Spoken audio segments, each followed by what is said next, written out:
Bienvenidos hermanitos a este estudio bíblico los días jueves. Como ustedes saben, estamos estudiando el Sermón del Monte. Y la semana pasada dejamos tarea, ¿verdad? Ahorita la vamos a revisar. Va. Entonces, ya hemos orado a Dios para que Dios nos ayude. Y bueno, hoy vamos a comenzar con la primera bienaventuranza. Lo que comentamos la semana pasada es que el Sermón del Monte, en su sentido más esencial, va a ayudarnos a entender, a comprender qué significa ser un ciudadano del reino de Dios. ¿Quiénes son los ciudadanos del reino de Dios? ¿Cómo se comportan? ¿Cómo se conducen? ¿Cuál es su manera de vivir? ¿Cuál es su justicia? ¿Cuál es su norma? ¿Cuál es la forma en cómo ellos aman a Dios, expresan a Dios? Y todo eso lo vamos a encontrar en el Sermón del Monte. La semana pasada empezamos con una pequeña introducción a las bienaventuranzas y veíamos la palabra bienaventurado, que significa dichoso, feliz, 7 veces, exactamente, la idea es grande acerca del gozo. Veíamos que nos muestra el camino de la verdadera felicidad. Veíamos también que las bienaventuranzas, en un sentido, se cumplen de forma presente y con una plenitud hacia un futuro.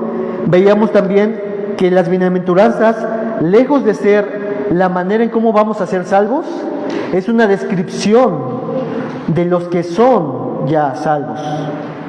No es que tenemos que buscar ser esto en las bienaventuranzas, sino es una descripción de las personas, de cómo es una persona bienaventurada.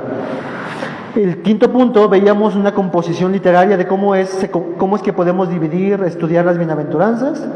Y en último punto veíamos la semana pasada que estas bienaventuranzas obviamente son inalcanzables por el hombre natural. No es algo que naturalmente podamos ser, sino solamente a través de la gracia de Dios podemos ser lo que las bienaventuranzas señalan.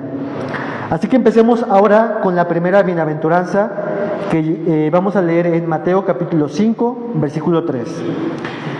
Y como les dije la semana pasada, voy a empezar a señalar en la Nueva Biblia de las Américas todos los pasajes. Ustedes pueden acompañarme ahí en sus Biblias y bueno, comparar los textos. Voy a darle la lectura a este pasaje y después ustedes me acompañan a leer lo que está en pantalla para que todos puedan leerlo juntos, ¿va? Dice el texto Mateo 5:3: Bienaventurados los pobres en espíritu, pues de ellos es el reino de los cielos. ¿Ustedes? Bienaventurados los pobres en espíritu, pues de ellos es el reino de los cielos. Ok, esta es la bienaventuranza que vamos a ver el día de hoy. En un ratito más vamos a ver la tarea, ¿va? Empecemos primeramente identificando las partes de la bienaventuranza, lo que vimos la semana pasada. Las bienaventuranzas se pueden dividir con una atribución de bendición, una descripción de la persona y una explicación de por qué es bienaventurado. Ustedes tienen los renglones. ¿Qué dirían la primera parte? Bienaventurado, la atribución. La segunda parte. ¿Y la última parte? ¿Sale? Y así vamos a estudiarlo el día de hoy. Vamos a ver un poquito nuevamente acerca de estos bienaventurados. Después vamos a ver esta descripción de estas personas. Y al final vamos a ver la razón por la cual ellos son bienaventurados. ¿Ok? Veamos en primera parte los bienaventurados. La palabra que se usaba en el Antiguo Testamento para una persona bienaventurada, lo que vimos la semana pasada, es ashere, que significa feliz. Y se refiere a cierto tipo de personas que disfrutan de la bendición especial de Dios, de un trato especial de Dios e incluso de un trato disciplinador de Dios. Acompáñame a ver un texto en la Biblia, en Job, allá sus Biblias, Job capítulo 5, versículo 17. Y miren cómo en Job se describe acerca de una persona bienaventurada. Porque a veces pensamos en la bienaventuranza como en términos de felicidad, como decía un pastor, de jajaja, jijiji.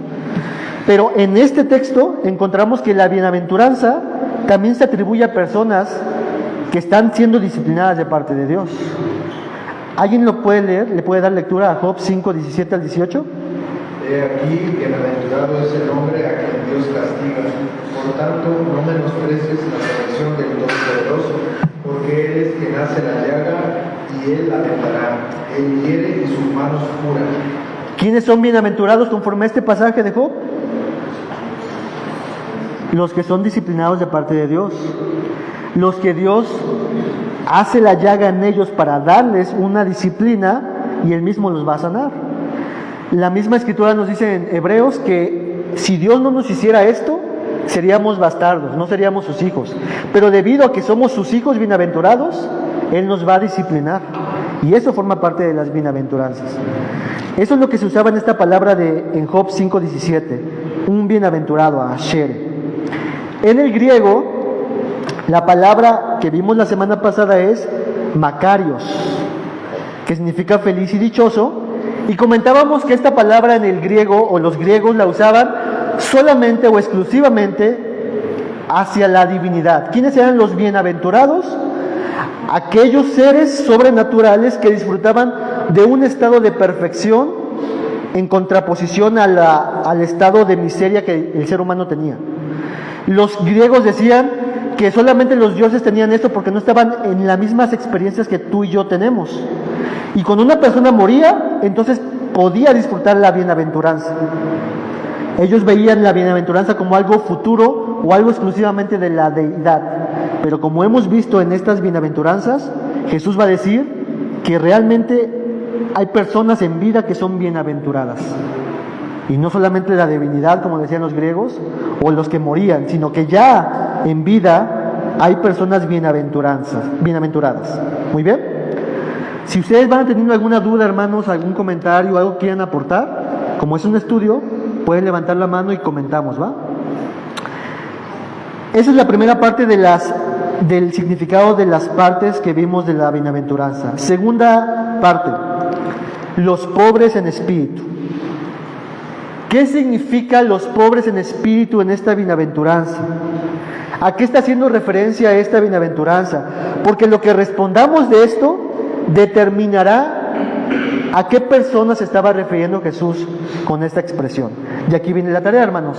Así que me gustaría que al menos 3 hermanitos, uno de acá y uno de acá, que nada más son 2, puedan levantar la mano y decir lo que ustedes investigaron o vieron o concluyeron acerca de quiénes son los pobres o qué significa pobres en espíritu. ¿Alguien de por acá? Si no, aquí ya tengo el dedo acusador, ¿eh?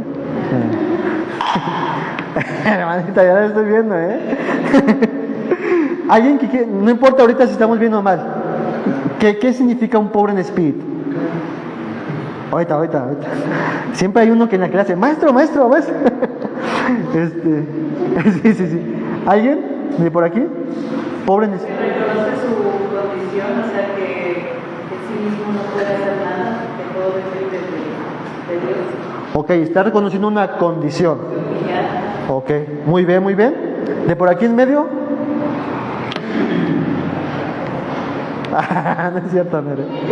¿Alguien de por aquí, excepto que sean los maestros? ¿Alguien? ¿Qué es un pobre en espíritu? Cuando no tienen a Dios, ¿ok? Pobre en espíritu, cuando no tienen a Dios, ¿ok? ¿Y por acá, David? Aquella persona que es consciente de su necesidad acerca de Dios. Ok, muy bien. Ahí el tema está Dios en los 3 puntos. Y lo vamos a ver un poquito más hacia adelante. Muy bien, hermanitos. Pobres en espíritu. El texto paralelo en Lucas 6:20, noten ustedes que dice de la siguiente manera: volviendo su vista hacia sus discípulos decía, bienaventurados ustedes los pobres, porque de ustedes es el reino de los cielos. Si alguien leyera este pasaje solamente así como está, ¿qué pensaría acerca de quién se está refiriendo Jesús? De personas que carecen de cosas materiales en vida, ¿no? En su sentido material. Y yo creo que en cierta forma, de alguna forma lo incluye, pero el pasaje, o otros pasajes que podemos ver, porque aquí se refiere a que de los tales es el reino de los cielos, ¿verdad? Entonces, ¿significa que una persona que carece de riqueza en el mundo merece el cielo? ¿Se ha ganado el cielo? Por supuesto que no, porque la Biblia nos enseña por muchos lados que nadie se puede ganar el cielo. No, el cielo no es de los ricos, el cielo no es de los pobres, el cielo no se trata de ganar, se lo ganan aquellos de los que poseen más en la tierra o que poseen menos en la tierra. Eso lo tenemos que dejar bien claro. Por lo tanto, cuando habla aquí de pobres, se refiere a lo que dice precisamente Mateo, cuando dice pobres en espíritu. Se trata de una pobreza espiritual, como ustedes dijeron ahorita. Algo muy interesante, hermanos, es que esta palabra pobre, en el griego se podían usar muchas palabras, pero Jesús usa la palabra más intensa, la palabra más fuerte, la palabra que habla de una condición desesperante y de absoluta destitución de los bienes. La palabra aquí en griego es esta palabra que el pastor Carlos podría mencionarlo. ¿Cómo dice en griego? La Excel. Ajá. Bueno, diría propos. Ok, bueno, ya, ahí está la traducción, ¿eh? Yo no soy muy buen hablante del griego. Entonces, y significa uno que es pobre, pordiosero, necesitado y mendigo. Vayan ustedes concatenando las historias de lo que estamos hablando con pobres. Esta palabra es la más fuerte para hablar de tal estado y tal condición de miseria, de pobreza, de ser un mendigo. Y aquí pongo el ejemplo o la idea de un ejemplo de en Lucas 16:20. ¿De quién se habla en Lucas 16:20? De Lázaro y el rico. En donde Lázaro, ¿cuál era la disposición de Lázaro? ¿Qué es lo que estaba pasando con la vida de Lázaro? ¿Cómo era la vida de Lázaro? Totalmente pobre, mendigo, incluso me parece que el texto dice que los perros le lamían las llagas, ¿no? Creo. De esa clase de dimensión de pobreza es la que se refiere la palabra que usa Jesús aquí.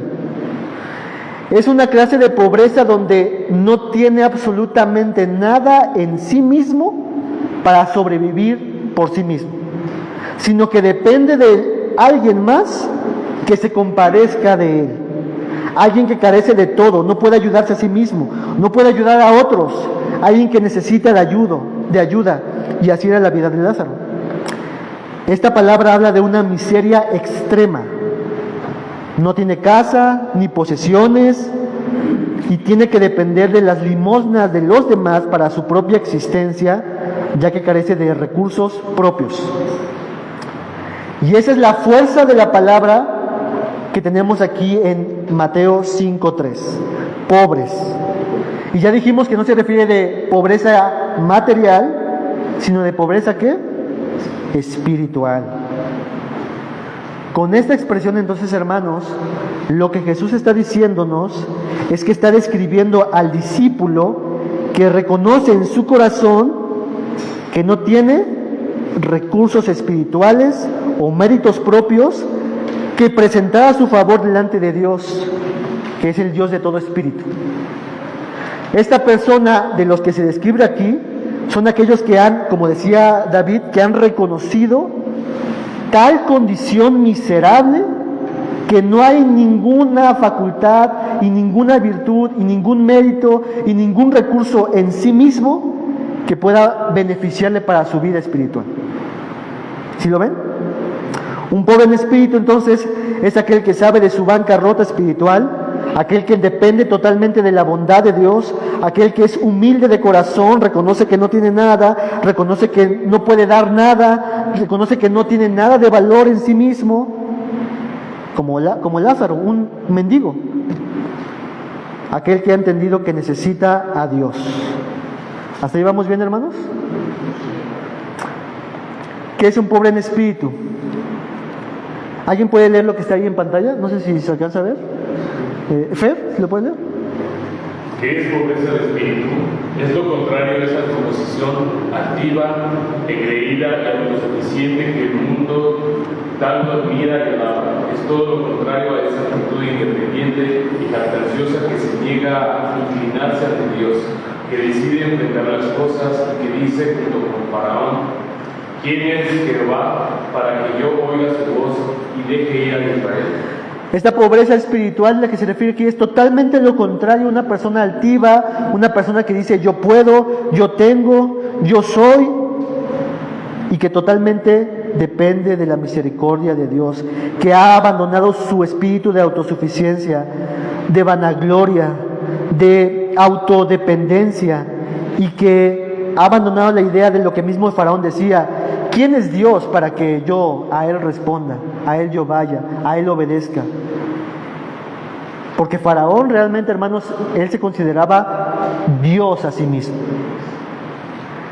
Él no era un pobre en espíritu, obviamente. Y a eso nos referimos, hermanos, con pobres en espíritu. Esta clase de personas que saben que son pobres en espíritu son las a las que Dios llama, ¿cómo los llama? Bienaventurados. ¿Y por qué son bienaventurados? ¿Por qué tal persona que entra en tal entendimiento y conciencia de su ser es bienaventurado? El texto nos lleva a la última sección de este significado. Dice: pues de ellos es el reino de los cielos. ¿Por qué son bienaventurados los pobres en espíritu? Porque de ellos son el reino de los cielos. Noten, hermanitos, que el texto nos dice, no nos dice que será de ellos el reino de los cielos, sino que es de ellos el reino de los cielos. Habla en tiempo presente, una realidad presente. Y como lo vimos en la introducción, esta es una realidad presente que se cumple plenamente en la eternidad. Poseen el reino de los cielos eternamente. ¿Qué significa, hermanos, en este pasaje? ¿O qué podemos decir de este pasaje acerca de lo que significa o implica el reino de los cielos? ¿Alguien puede decir algo? ¿Qué significa en este pasaje? ¿O qué es lo que implica en este pasaje? ¿O cuál es el alcance de este pasaje acerca de la expresión reino de los cielos? ¿Alguien? La presencia de Dios en la vida, muy bien, la presencia de Dios en la vida de este pobre. Muy bien, ¿alguien por acá? ¿Más? Más que nada creo que es la vida eterna, el reino de Dios es la vida eterna. Ok, pero fíjense, notemos que ahí el texto dice es.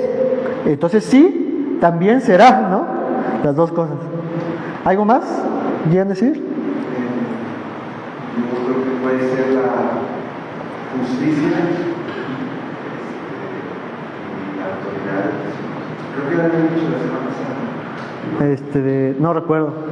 Era la justicia, la autoridad. Ok, acuérdense esas palabras: justicia y autoridad de Jesús. Ahorita vamos a ver cómo esto implica un poquito. Les pongo lo que yo puse aquí. ¿Qué es el reino de los cielos en este pasaje?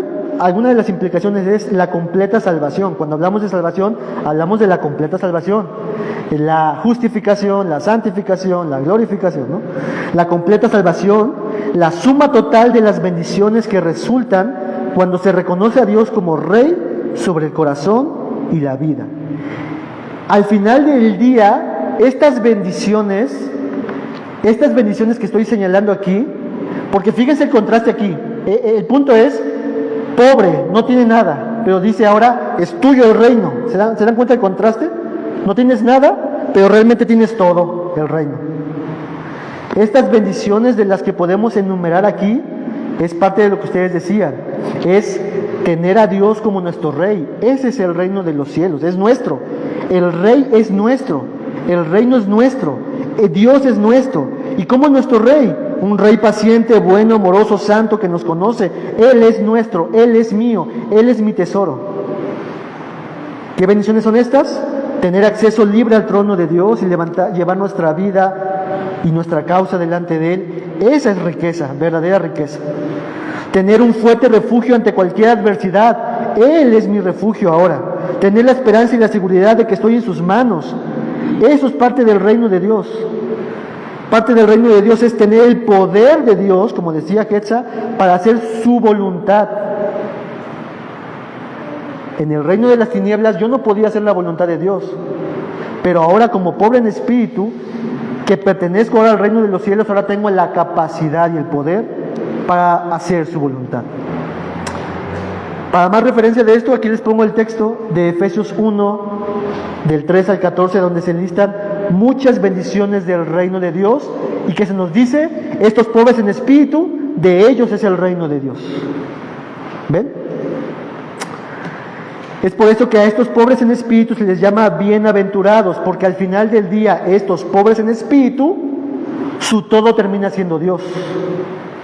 Su tesoro termina siendo Dios totalmente para ellos. El reino se compone de los que se someten al gobierno de Dios y le obedecen, los que le oran, venga tu reino, sea hecha tu voluntad. Y a esos son los que Jesús les dice, dichosos ustedes, pobres, pues su tesoro es Dios, ya es suyo. Ustedes tienen a Jesús para ustedes. Muy bien, ¿hasta ahí vamos bien, hermanitos? ¿Sí? Avancemos ahora entonces a la interpretación de esta bienaventuranza. ¿Qué significa esta bienaventuranza? Aquí pongo algunas cositas. ¿Puedes leer el primer párrafo, Isra, por favor? Ser pobre en espíritu es darse cuenta de que no tengo nada, que no soy nada, que no puedo hacer nada y que necesito todas las cosas. Han llegado a ser convencidos de su miseria espiritual, su orgullo ha sido quebrantado y claman, oh Dios, sé propicio a mí, pecador. Ese es un pobre en espíritu, quien, como dice en algún momento Pablo, todas las cosas que tenía por estima, las he puesto como estiércol, como basura, porque ahora he entendido que Él es mi tesoro. Y aunque padezcamos, y aunque suframos, y aunque lloremos, y aunque tengamos diferentes tipos de experiencias como cristianos, podemos decir, Él es mío. Yo dependo de Él. Un pobre en espíritu. Segundo párrafo, ¿de alguien de por acá puede leer el segundo párrafo que está ahí? Esos que no confían en sí mismos como autosuficientes, sino que se aferran a Jesucristo como única fuente de seguridad y felicidad, sometiéndose a Cristo como Rey soberano. Esos que han abandonado su autosuficiencia, que dicen, yo dependo de Jesucristo, mi vida depende de Él, mi santidad depende de Él, mi salvación depende de Él, mi esperanza depende de Él, mi fortaleza depende de Él, todo depende de Jesucristo, sometiéndose a Él como su Rey soberano. Algún autor dijo que la humildad, este reconocimiento de pobreza, es la primera letra del alfabeto cristiano. La humildad, el reconocer, yo no tengo nada para ofrecerle a Dios y lo necesito a Él para toda mi vida. Esos son los bienaventurados, pues de ellos es el reino de Dios, de ellos es Dios para ellos. Juan Calvino, comentando de este pasaje, dice la siguiente frase, para que la tengan ahí, para que lo tuiteen, para que lo pongan en Instagram, en Facebook. Quien es reducido a nada en sí mismo y confía en la misericordia de Dios, ese es el pobre en espíritu. Quien es reducido a nada y confía en la absoluta misericordia de Dios, ese es pobre en espíritu. Quien es como ese Lázaro, que sabía que no tenía nada y que lo único que hacía era extender la mano, ese es pobre en espíritu. Cuando yo digo, yo no tengo nada para darle a Dios, para ofrecer a Dios, y lo único que puedo hacer es extender su mano, diciéndole a Dios, ten misericordia de mí, ayúdame a mí, te necesito. Ese es pobre en espíritu. ¿Ok? ¿Continuamos? ¿Comentarios? ¿Todo bien? Algunas cosas que podemos decir del pensamiento en aquel entonces. La bienaventuranza que acabamos de leer, en aquel entonces era algo totalmente chocante, contracultural, totalmente una afrenta al orgullo imperante de los fariseos. Porque muchos pensaban que tener riquezas era sinónimo ¿de qué? De estar en la bendición de parte de Dios. De tener salud era sinónimo de estar en la bendición de Dios. Los discípulos le preguntarán a Jesús, Maestro, esta persona que está, creo que estaba paralítico o ciego, no me acuerdo, ¿quién pecó? ¿Él o sus papás? Porque seguramente él está en pecado, ¿no? Porque así pensaban los judíos en aquel entonces, tergiversando la palabra de Dios. Entonces, lo que Jesús va a decir es algo totalmente chocante, contracultural, un golpe al fariseísmo, un golpe al legalismo, un golpe al espíritu de autosuficiencia. Yo he hecho esto y por lo tanto yo merezco esto de parte de Dios. Jesús dice, bienaventurados los pobres en espíritu, Y de la misma forma el mundo va a decir eso. Bienaventurados los que confían en sí mismos. Esos son verdaderamente personas plenas y dichosas, los que son autosuficientes, los que arman su destino, los que son el arquitecto de su vida, los que no dependen de nadie más, los que facturan ahora, ¿no? Los que no dependen de nada, los que son autosuficientes. Esos son verdaderamente los bienaventurados. Pero Jesús va a decir, no, los bienaventurados son aquellos que saben que necesitan de Dios, que no tienen nada delante de Dios. ¿Ok? Es solamente como un contraste de lo que el mundo decía en aquel entonces, lo que el mundo dice en nuestro entonces y lo chocante que Jesús dice acerca de esta bienaventuranza, que son pobres en espíritu. Ahora quiero que hagamos un ejercicio, hermanos.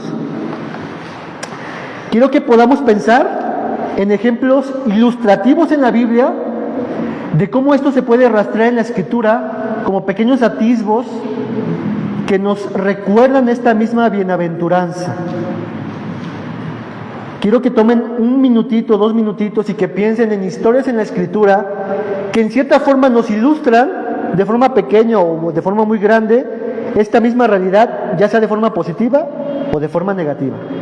¿Sale? ¿Sí me di a entender? ¿Sí? ¿Sí me di a explicar? Entonces, piensen un momentito, ¿sale? Y ejemplos ilustrativos en la Biblia acerca de lo que es un pobre en espíritu o de lo que no es un pobre en espíritu. ¿Ok? ¿Alguien ya tiene una historia en la mente? ¿Job? ¿Cómo sería? Toda su historia, es que depende completamente del Señor, que es porque Él ha sido querido, depende de su totalidad. Él sabe que Él no puede hacer absolutamente nada ante la condición de la que está. Y además de esto que acabas de decir, creo que hasta el final Job se da cuenta que él pensaba que estaba bien delante de Dios y Dios le humilla y Job se recuerda y empieza a decir, de oídas te había oído, mas ahora mis ojos te ven y me arrepiento, ¿no?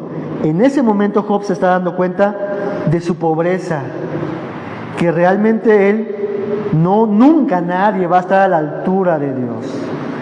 Gracias, bro. ¿Allá? La historia, la oración del fariseo y el publicano. El fariseo se enaltece, mas el publicano dice que no alzaba ni la mirada. Exactamente. El publicano entonces era un rico para sí mismo y el publicano, reconocía que tenía muchas faltas delante de Dios y que necesitaba de la misericordia de Dios. ¿Y qué es lo que dice Jesús acerca de esa parábola? ¿Quién se bajó justificado? El publicano, el que reconoció esto. Él es un bienaventurado, es una ilustración de eso. Muy bien, por acá. Ajá. Cuando Jesús llama a Mateo, obviamente pues Mateo podría confiar en sus riquezas y tenía todo, pero la mujer era pobre en espíritu. Y cuando Jesús le dice sígueme, él también invita a otros de su misma condición. Y ahí se hace un debate con los fariseos y le preguntan a Jesús por qué, ¿no? Y Jesús les dice que ellos están precisamente necesitados espiritualmente y menciona que aprendan lo que dice misericordia quiere en los sacrificios. Dice, porque no he venido a llamar a justos sino a pecadores al arrepentimiento, e incluso usa la palabra de enfermedad, ¿no? Que los que están sanos no tienen necesidad de médicos sino los enfermos. Entonces la condición de Mateo es que realmente, aunque aparentemente estaba rico, era pobre en espíritu. Exactamente. Los que necesitan a la riqueza de Dios en su total bendición son aquellos que no son ricos, ¿se dan cuenta? Que son pobres. Porque Dios solamente va a dar su riqueza a aquellos que dicen, yo necesito de ti. Dios va a dar sanidad a aquellos que reconocen que están enfermos, porque un sano no necesita doctor, ¿no? Esa es la idea. Muy bien. De por acá, ¿alguien más que quiera hacer? ¿Uno más que quiera hablar? ¿Hermanita? La oración de Ana. La oración de Ana, ok. Ah. Samuel está reconociendo que Dios daba y Dios quitaba. Muy bien. Decía, y Dios daba saciedad a los que tenía hambre. Ok, reconociendo que de Dios procedía esta petición, ¿no? Y ella dependía de eso. Muy bien. Les voy a citar algunos ejemplos que yo pongo aquí. Fíjense, Naamán el sirio. ¿Quién era Naamán el sirio? Era un capitán, ¿no? Alguien que había conquistado muchas cosas. Alguien que podría decirse, yo lo puedo todo, ¿no? Pero estaba obviamente en lepra y le dijeron que, no sé si es Elías o Eliseo, ahí corríjanme. Eliseo, ¿va? Eliseo le dice, ok, puedes ser sanado, pero tienes que sumergirte en el río 7 veces, ¿no? ¿Cuál fue la actitud de él al principio? Enojado. Pues, para empezar, ¿por qué él no viene a atenderme a mí? No soy digno de ser tratado de esta manera. Y obviamente al final de la historia lo que vemos es que Naamán el sirio tiene que humillarse a las demandas y él recibe la bendición. ¿Se dan cuenta? Otro que está ahí, Mefiboset. ¿Se conocen la historia de Mefiboset? Mis viejas sí la conocen. Muy bien, Brisita. Mefiboset, una persona que era hijo de Jonatán, y ya después del tiempo de que Dios le dio paz y que se murió Saúl y todas estas cuestiones, David entonces decía, ¿a quién le puedo dar? ¿Con quién puedo ayudar de parte de los de Jonatán, ¿no? Y Mefiboset era lisiado, él no podía hacer nada por sí mismo, y ahí está el pasaje donde David le dice, tú, en tal condición, yo te voy a dar mi bendición real y tú vas a sentarte conmigo. Una persona que tenía nada y que recibió todo. Una ilustración acerca de la pobreza espiritual, ¿vale? Otro texto, otra historia, Nicodemo, hermanos. ¿Quién era Nicodemo? Una persona que lo tenía todo. Una persona que no le faltaba nada, tenía reputación social, religiosa, económica, no le tenía absolutamente nada de necesidad. Y lo que Jesús le dice es, tú no has nacido de nuevo. Tú tienes todo, pero no tienes nada realmente. Nicodemo nos muestra, hermanos, de que una persona puede tener todas las cosas en la vida, pero si él no reconoce su necesidad de la ayuda de Dios, realmente es el más miserable del mundo. Otra historia, el joven rico. ¿Se acuerdan del joven rico, verdad? ¿Qué pensaba el joven rico de sí mismo? Que era justo. Solamente quería como esta cerecita que le dijera a Jesús, pues ya estás adentro del cielo, ¿no? Pero Jesús le demuestra, solamente con una ilustración de un mandamiento, realmente no estás a la altura. Tú necesitas de la provisión de parte de Dios para tu justificación. Pero él decía, tengo muchas cosas, yo no puedo hacer eso. Así que él se fue. Vean, él no se sometió a eso. Otro rico, Zaqueo. ¿Se acuerdan de Zaqueo, verdad? Zaqueo, ¿qué sí hizo a diferencia de este joven rico?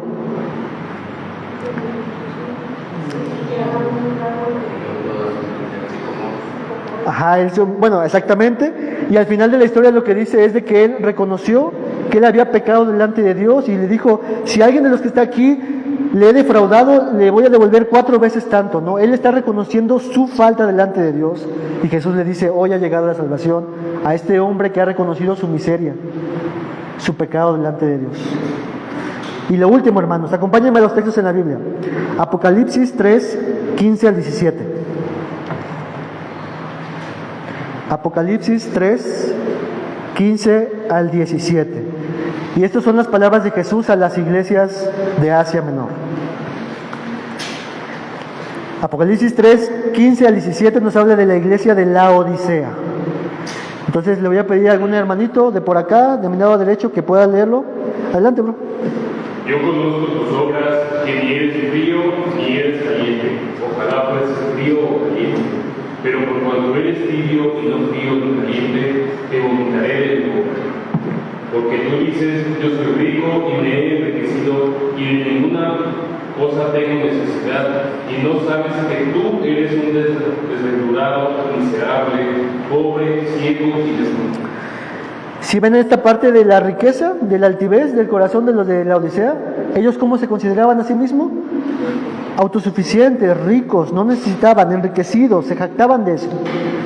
Y realmente Dios les dice, no, realmente tú eres un miserable, tú estás mal.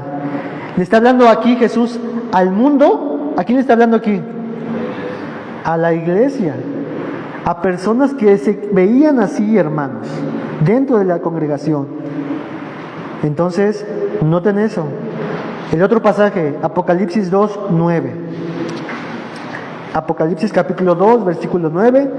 Yo le voy a pedir a mis hermanitos de por aquí en medio, si alguno puede leerlo. Apocalipsis 2, 9. Estamos hablando de la iglesia de Esmirna. Yo conozco tus obras y tu tribulación y tu pobreza, pero tú eres rico, y la blasfemia de los que se dicen ser judíos no lo son, sino sinagoga de Satanás. A diferencia de los de la Odisea, ¿qué les dice Jesús a estos? ¿Que son cómo? Son ricos. Ellos realmente están pasando por una situación difícil, pero Jesús les recuerda a ellos, realmente ustedes están infinitamente ricos, porque yo estoy con ustedes. Así, hermanos, hay muchísimos ejemplos más que nos ayudan a nosotros a podernos reflejar, podernos tener algunas ilustraciones de lo que implica de forma positiva o negativa la idea de pobres en espíritu. ¿Ok? Muy bien, estamos avanzando. Como resumen de todo esto,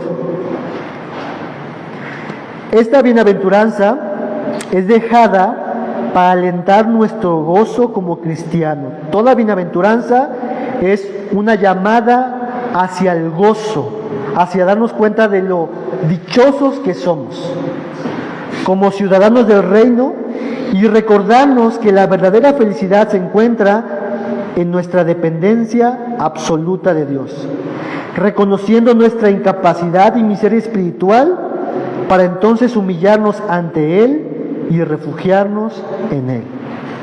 De eso, hermanos, y de muchas cosas que hablamos, trata la bienaventuranza de pobres en espíritu. Entonces, bienaventurados los pobres en espíritu, pues de ellos es el reino de los cielos. Y la pregunta que tenemos que hacernos a manera de reflexión es, ¿soy yo uno de estos bienaventurados? ¿Soy yo uno de estos pobres en espíritu? ¿Soy yo esta clase de persona? ¿Soy yo como el fariseo que fue a orar o como el publicano que fue a orar? ¿De qué clase de personas somos nosotros? Si tú eres de las personas pobres en espíritu, tu riqueza es el Señor, tu dicha es el Señor, el reino de los cielos es tuyo. No se preocupen, manada pequeña, porque al Señor les ha placido darles el reino. A Dios nos ha placido darles el reino, no a los más intelectuales, no a los más sabios, no a los más suficientes, no a los más poderosos, sino a los más necesitados de Él, los pobres, una manada pequeña. ¿De qué clase de personas seremos nosotros? Somos más bien nosotros. Así que de esto se trata la bienaventuranza a los pobres en espíritu. ¿Algún comentario, hermanos? ¿Algo que quieran comentar acerca de lo que hemos aprendido el día de hoy? ¿Qué se llevan? ¿O alguna duda? ¿Algo, hermanitos, en este estudio, pequeño estudio? ¿Todo bien? ¿Seguros? Bueno, preguntas. Vamos con las preguntas. No es cierto. Hemos terminado este pequeño estudio. Antes de terminar con una oración, les pido que ahora estudien la siguiente bienaventuranza, que sería la de los que lloran, y igual sería la misma dinámica, que puedan responder, escribir quiénes son estos que lloran y por qué están llorando. Y si tú estás reflexionando en este punto, tú te preguntas también, ¿yo soy este que se habla aquí en la Biblia? ¿Mi nombre es ese? ¿Bienaventurado Israel porque él llora? ¿Bienaventurado Aurelio porque él es pobre en espíritu? ¿Yo soy ese? ¿Es mi nombre está ahí? Entonces preguntémonos eso, ¿va? Acompáñame a hacer una pequeña oración para terminar este tiempo. Señor, te damos muchas gracias por este momento que nos has dado de este pequeño estudio, Dios, acerca de esta bienaventuranza. Lo que tú quieres, Señor, es que nosotros podamos estar contentos, satisfechos, felices y dichosos de saber si esta realidad está en nuestras vidas, Señor. Somos bienaventurados porque tú nos has dado el reino a aquellos que necesitamos de ti, de tu reino, Dios. Permite, Señor, que podamos reflexionar en nuestras vidas, Señor, y que podamos estar alegres y contentos, Señor, de esta realidad en nosotros, Dios. Una obra de gracia en nuestras vidas. Te damos gracias por todo lo que hoy hemos visto y te pedimos que tu palabra permanezca en nuestros corazones, Dios. En el nombre de Jesús, amén.